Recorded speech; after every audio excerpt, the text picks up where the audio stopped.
Hey, what's going on, guys? This is Mast, and welcome back to some more Deadlock. Yes, we did the little intro sequence to keep things familiar, but we're in offline. It's going to be a talky episode, and we're going to basically go over item changes in the recent update and do some analysis about how they are going to change from really just Deadlock as we've known it up until this update. Now that I've gotten a dozen or so games in, and I've built probably close to a dozen builds, I feel like I've gotten some experience with everything. I already had plenty of ideas to begin with before I even got in game with them. But now that I've gotten in game, now that I've messed with different builds, kind of what has changed with Deadlock's items and what we can expect it to feel like, at least until we get a big rebalance patch, because it's very, very feasible that there are lots of changes to come that will rebalance all sorts of different aspects of this new system. So many different changes have come through all at once that things are going to feel really foreign to a lot of people. And so this video is kind of meant to explain some of those changes and sort of reimagine, revisualize what Deadlock building is like now compared to what it was for all these different months that we have played Deadlock and gotten familiar with it. So let's start off with the very core things. And let's also even get a little bit patch notesy with it, where let's talk about what has literally changed. So you used to have 4 orange slots, 4 green slots, and 4 purple slots to start the game. And you had 4 flex slots that you could build whatever you wanted in. So now you have 8 slots that you can build whatever you want in. That is different. You are missing out on 4 slots, but you can put anything you want in them. So we can buy all of the orange items, and we can have no greens, and we can have no purples, and we can just build this to start the game if we want to, right? So that's very different to before. And you know, if we were getting absurdly extreme, we could build like 8 tier, we could also build 8 tier 4 weapon items to start the game or something like that. Not that you would somehow afford that, but you have a lot more flexibility in terms of what you can put where, but you have much more limitation on what you can fit in total. So that is something to keep in mind to begin with. But a very big thing that I think it will be very easy for people to go off of habit with and really end up hurting themselves down the road is that tier 1 items have been gutted. And this makes a lot of sense from a game design perspective because tier 1 items had insane value for so long in Deadlock. And we all got used to it, and we're like, that's just the way it is. If you want value in a slot, you buy a tier 1 item that has good base stats. Base stats are no longer a priority for tier 1 items or for items in general, generally speaking. Items are much more passive, conceptually focused, where, for example, Headshot Booster is very much Headshot Booster now. Its big thing is that you do 50 headshot bonus damage as long as it's off of cooldown on your next headshot, right? Or high velocity rounds is now very bullet velocity focused, which is the concept of the item. Monster rounds kind of is mostly just monster rounds is already mostly like that. Resto shot no longer has a 100 barrier. It's very much focused on the restoration. So these stats that come with items, especially tier 1 items, have been very, very nerfed. Weapon mag or extended mag used to have, I think, 12% bonus damage, and it now has 6%.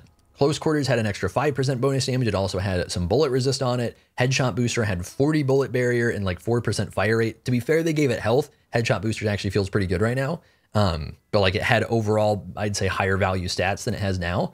High velocity rounds was very different. 11% weapon damage, 65 bullet barrier, a little bit lower bullet velocity, no fire rate, but objectively just like straight up better stats before, and it wasn't even close.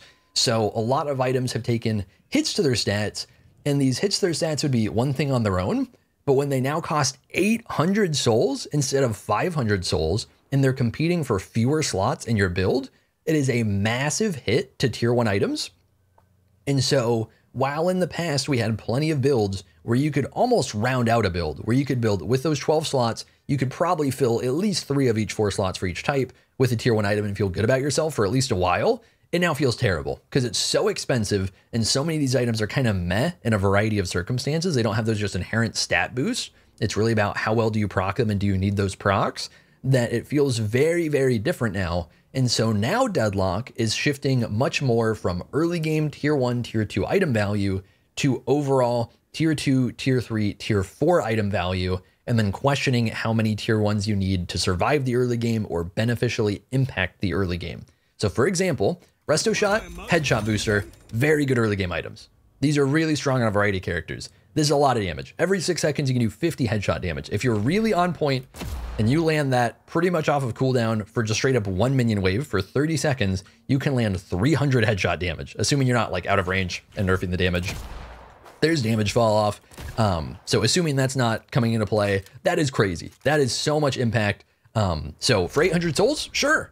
As long as we're getting those headshots in and we're getting a lot of impact out of it, it's a great item, right? Resto shot, similar thing, but from a regenerative perspective, a little bit longer cooldown, a little bit less sustained. But if you're consistently landing this on heroes, you are sustaining yourself up a lot and surviving the lane much more successfully, basically setting yourself up to overall win the trades, win the lane, potentially get a farm lead, potentially get tower sooner, stuff like that. Really good item, right? But now, it's a lot harder to fit these into builds if you are focused on getting into the mid game. So if we have headshot booster here and we have resto shot here, it's going to be more expensive to buy. It is going to be more expensive to sell effectively, where before you could buy for 500, which is very cheap. You could sell and only lose 250 souls in total. Now you're buying for 800, which is significantly more expensive, and you're selling for 400, getting only 400 souls back, which is a bigger loss to where your souls could be going and potentially getting more in the way of you scaling into the mid game, into the late game, getting tier 3s, getting tier 4s, and putting yourself farther behind in farm. So it still makes sense to do this in situations, but it makes less sense overall. It's less of a thing that you should be consistently getting that value out of that you used to. So let's throw a little bit of a build together here and let's talk about tier 1s, tier 2s, tier 3s, and kind of just squeezing items into builds and whether or not they are worth buying in those slots. So last patch, if we are, maybe not even last patch, let's just kind of, considering items that would be good on Geist now, that would be good on Geist in last patch, lots of these tier 1 purples are really good. Let's ignore extra charge because we need to fully max our 2. That takes a while. But extra spirit totally makes sense if we're going to remotely spirit Geist build. It's going to be scaling our 3, 2, and our 1. Really good. Mystic Burst got pretty gutted, but still overall makes a decent amount of sense on Geist and was very good last patch. Mystic Expansion got overall nerfed, but actually still feels plenty good on Geist. We can make our bomb a lot bigger. Let's grab that. And then Mystic Regen is like the new dream Geist item. This is fantastic on her. Let's grab that. It's basically just if you're consistently hitting spirit damage on enemies, you're giving yourself regen. Geist does that very well with her 3 or 2 and her 1. So this is great for her, and she loves regen. So this is a really, really good item. Because we have Resto Shot and Mystic Regen, these are items that feasibly are great for keeping Geist sustained in lane and taking trades consistently. We really probably don't even need extra regen or healing right or anything, which are both really high value items still this patch and potentially would be items that we'd build before on Geist. We maybe just really don't need them anymore. Although, hang on, healing booster. Okay, extra regen realistically for healing booster probably works out, but for now we'll ignore it for the build. So if we're getting greens in here, probably all of these tier 1 greens are garbage. They're really bad. If we go extra health, is it nice for the early game? Yeah, but then it is taking up a slot that we really need to fill with something better as we're getting deeper into the game. So with Geist as an example, and plenty of other heroes go through this similar thing, there are a lot of spots right now where if you are focused on the impact of your items, it is very easy to lose track of greens along the way. And then depending on the character, maybe lose track of purples, maybe lose track of orange items. But like all of these just look so bad right now, man. Like sprint boots, I don't need to be fast. I don't need out of combat regen. Extra health, oh, it'd be really nice to be extra healthy, but then how do I fit more than 1 green over here? I can't. I really want Spirit Lifesteal. I really want Healbane on Geist. These are really good. I do self damage. I really want Enchanter's Emblem. I'm already out of room. I already cannot fit this into the build. These are such basic Geist items that are so common. And in this example here, we still have tier 1s that we need to be upgrading. We still have tier 2 spirit items that we would love to get in here, right? Okay, so let's sell off Headshot Booster. We're wasting some money. Let's sell off Resto Shot. We're wasting some money. And let's get Mystic Slow Suppressor. And we do get upgrade Improved Spirit. But now we want Compressed Cooldown. That would be really nice on Geist. We can get Spammy. We literally cannot fit it, and all of these items are insanely strong on us. Okay, Mystic Burst. Mystic Burst got nerfed. We can get rid of it. We can fit this in. Let's put it on, you can put it on any ability. Let's put it on the 3, let's get spammy with the 3. Mystic Vuln, very core Geist item. It gives a Spirit Resist, it shreds their Spirit Resist. If we're going a Spirit Geist build, this is incredibly good, all right? We can get rid of Mystic Expansion, the bomb will be smaller. That's fine, we get this. And then now we're still out of room again. And we have literally no orange items in this build, and we have just very much become Spirit Geist. And so, and we still have no Enchanter's Emblem, which I actually forgot about. And what the hell do I sell here to make room for it? What the hell? Which of these do I get rid of? These are all so good. I guess we get rid of the cooldown, right? We could maybe get rid of Mystic Regen. Debatably on Geist, it's actually pretty insane throughout like the entirety of the game. Maybe we luck out and they don't have anti-heal, even though Healbane actually gives us spirit power, which is nice too, and we can actually get this. So this is kind of a look at the absolute struggle to fit items in on a variety of heroes right now in Deadlock. It can be so difficult. And the thing is, basically the thought process I just went through right there is kind of what it comes down to. Normally you want to be a little more prepared. You don't want to be selling so many things off, but sometimes you have to. If we wanted that early game impact on Geist, we do probably want to go headshot booster, restorative shot, and then also Mystic Regen should probably be our first items in order to just deal good damage and regen an absurd amount of damage and just consistently trade and just frequently bully in the lane in the early game. Those are really good items. But then Resto Shot has to go to make space. Headshot Booster has to go to make space. That's 800 souls down the drain just like that. And so those 800 souls are going to be half of one of these tier 2s that we're trying to work for later, or it could be a big chunk of one of these tier 3s that we're going to be working towards as we get like flex slots unlocked and stuff like that. So there is a lot of kind of precise thinking now that needs to be taken for what can I fit into the build later on down the road, assuming you're in a spot like this and you really want either a specialized build or a kind of large expanded build like we so often could get in Deadlock up until this patch. That has changed a crazy amount. And so when we are here, when we are at this point where this build is good, it's not super well rounded, but it's a strong Geist build. We are doing a lot. We do good spirit damage. We slow people with our 3 and all of our spirit damage. We reduce their fire rate. We have self-sustain. We have, how did I squeeze in the, what did I get rid of? We don't have Healbane. We want Healbane in here too. Even though it feels wrong, let's get rid of Mystic Regen. Let's get Healbane in here. Let's say this is like the dream tier 2 Geist build right here, right? This is the dream. We are so scaled in the mid game. So let's say we've got this. From here with these flex slots, we're still feeling limited compared to before. And so a great example of that is before we could go from Enchanter's Emblem into a tier 3 Spirit Armor, right? Because Enchanter's Emblem basically would have been Spirit Armor before, and then it would upgrade into improved Spirit Armor. And now the Spirit Armor is Spirit Resilience, which is not an actual upgrade to it. This is an extra item. These are both very, very reasonable to want to buy. Realistically, you probably should want to buy. Like right now, 47% Spirit Resist. Oh my God. We're taking so much less self-damage from the 3 and the 1. That feels great. Plus, Spirit does a lot in general this patch. It's probably going to be really strong for us. So we're nice and tanky now. We're able to dish out our own abilities a lot more easily. That makes it also that much more effective when we're sustaining with like Spirit Lifesteal and stuff. We also, I did squeeze Healbane in. I forgot about that. So like this might be our first flex slot. And if this is our first flex slot, how are we fitting Rapid Recharge in? This build is so good up until we got these flex slots. Okay, maybe we managed to get the Walker done, maybe, but assuming you don't, a lot of the time, by the time you're at this point in the build, a lot of the time you're still going to be on that one flex slot.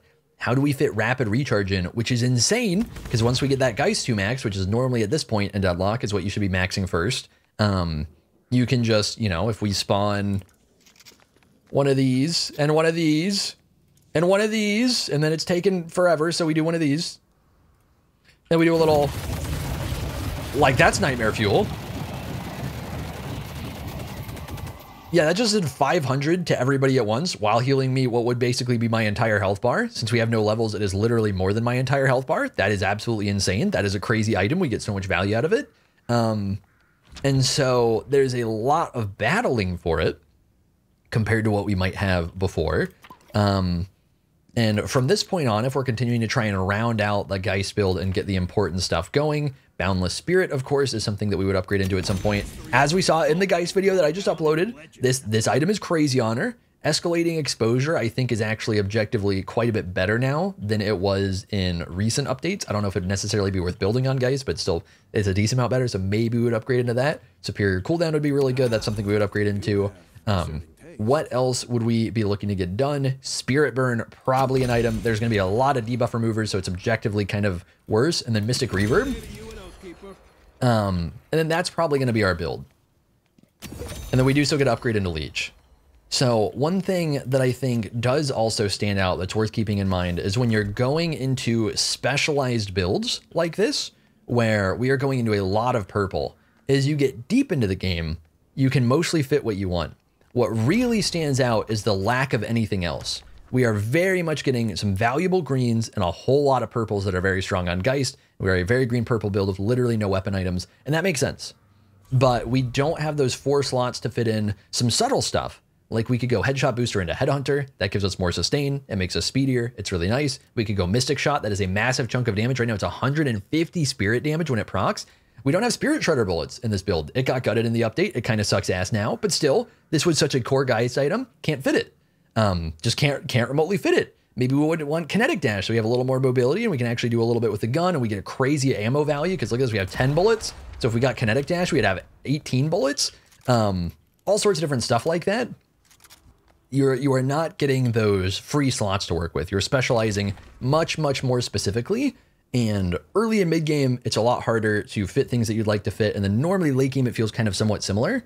And then also, as we get into the late game, these items tend to feel a lot more valuable than they used to feel because of all the stat nerfs that have come along the way to get here. There have been so many stat nerfs to tier 1 items, as well as value nerfs to tier 1, especially tier 1, tier 2 items.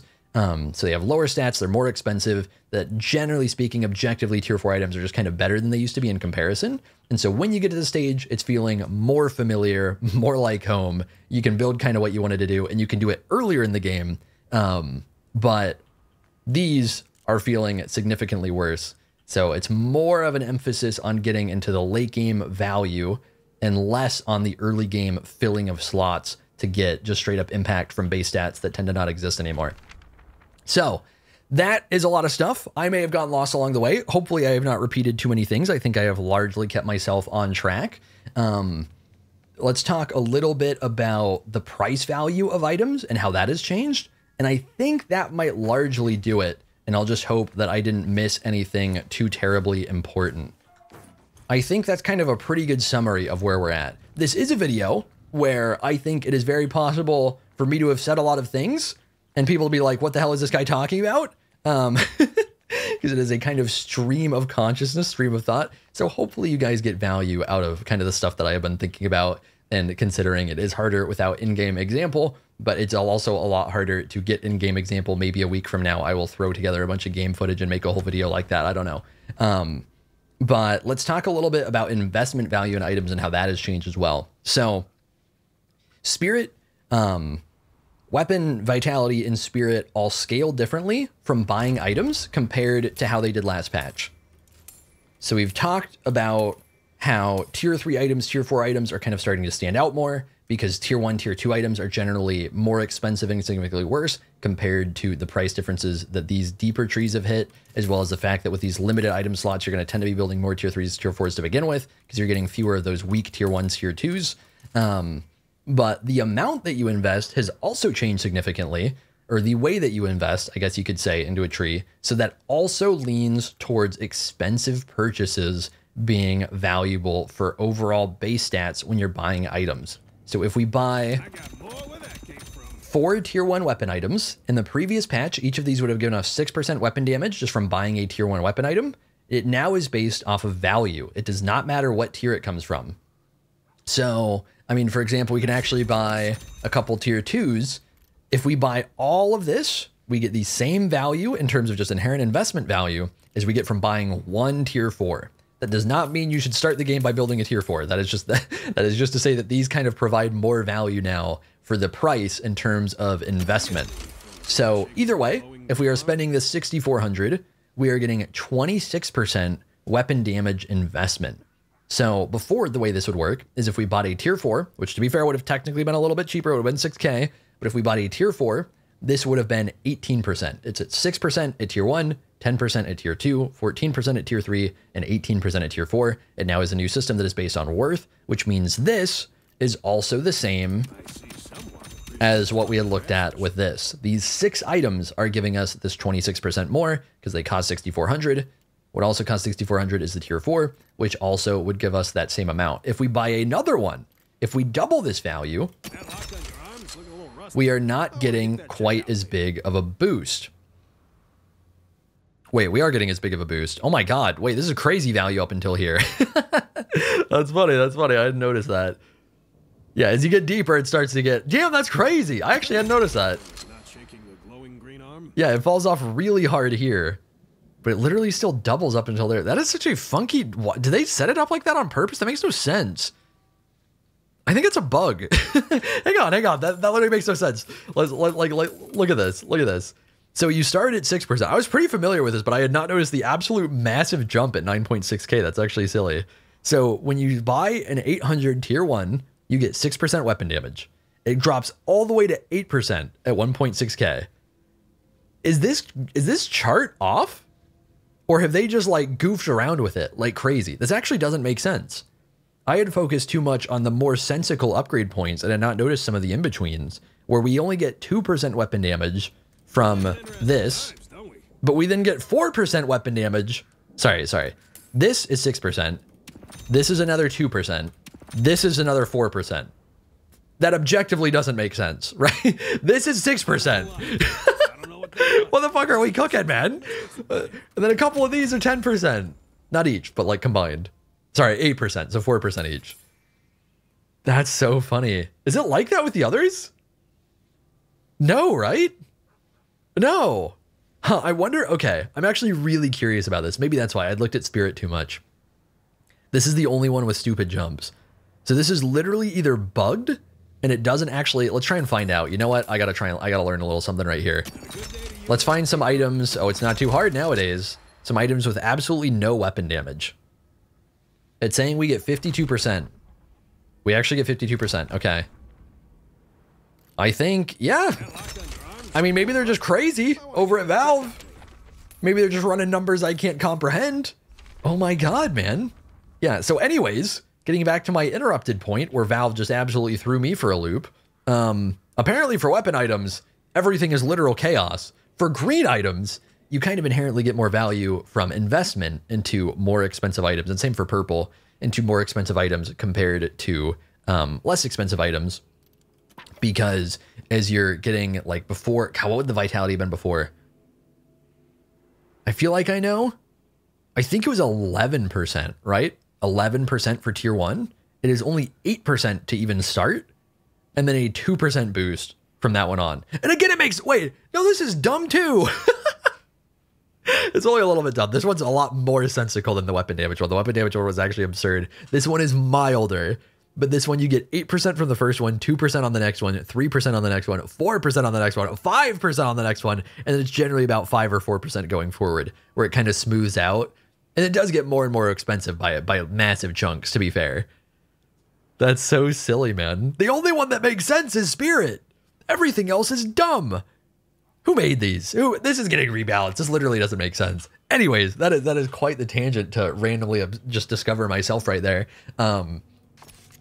But yeah, with the new changes to items where you are no longer getting the same value from tier rewards, I am hoping I didn't say this already. I have been absolutely lost on this tangent for a few minutes now because I just literally didn't realize how stupid this was. That is actually dumb as hell. They need to change that. It's like they just straight up ran some Watto numbers to decide this, man. If we bought these in the last patch, we would get 24% bonus weapon damage just from buying 4 tier 1s. If we had bought a single tier 4, it would be 18%, and it would continue to scale the same way over and over again. And now it is based on actual value in the tree, which means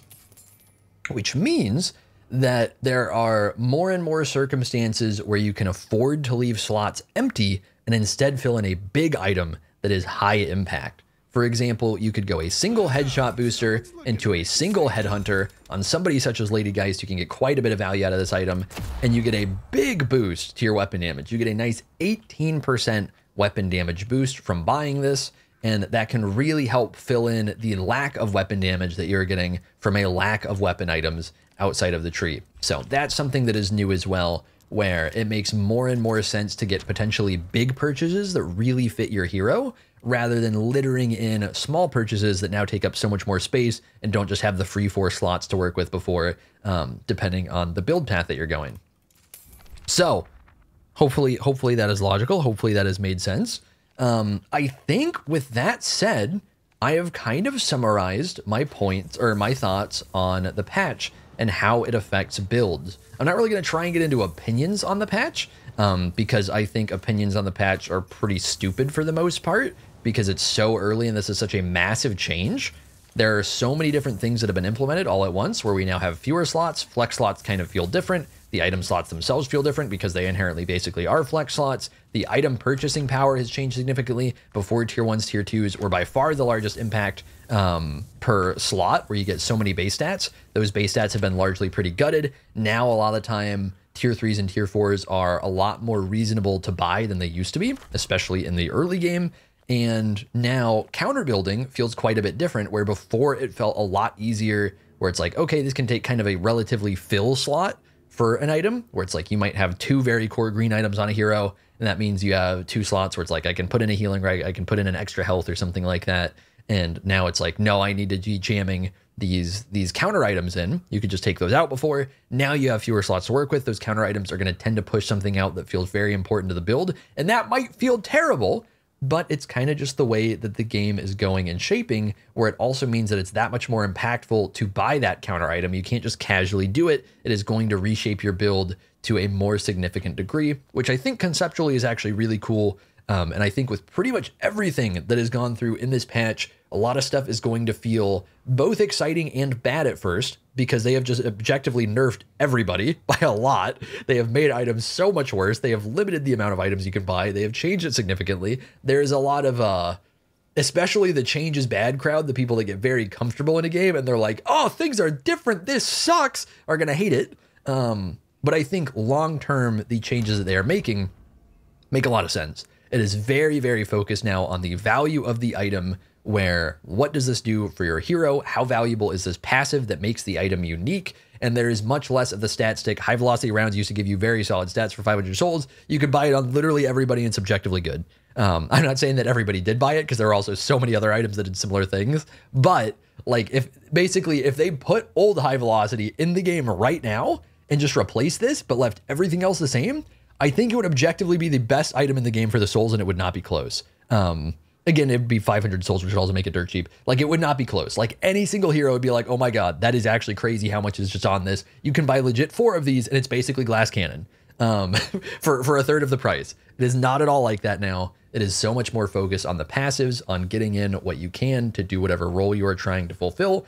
And then if you are dealing with actual counter building with items like debuff remover, heal bane, maybe enduring speed, all sorts of different stuff that you might be getting, bullet resist, barriers with the new barriers that they've implemented, return fires. Well, let's not use return fire as an example.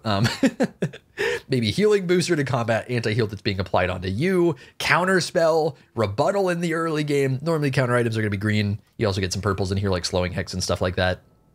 Suppressor and Mystic Slow to some degree are counter items, but sometimes are just kind of worth buying to begin with. So a lot of that stuff is going to very much have a bigger role in your build and be taking away slots that you might like to have and other things that let you do damage. And then if you're trying to do damage, you might not be able to fit those items as well, and that might make the game feel a lot harder, where you're getting much more heavily punished by some of those things that have counter items to deal with them. So I think that really does do it for the video. Thank you all for watching. Hopefully you all did enjoy the video. Hopefully this is not too much of a rambling mess, and that I have made points that are actually helpful for a lot of people to understand the way that item building now works in the game, and the difference that kind of the sheer difference in how it feels from now to just a couple days ago before the patch had hit. There's such a very, very big difference in what you have to work with and what you should be building in a variety of different circumstances. So thank you guys for watching. Hopefully you all enjoyed, and I will see you all in the next one. I've been seeking for the glory. Say my name. And I've been trying to write my own story in the search for fame. I'm sitting here in this empty room. Walls keep tumbling down.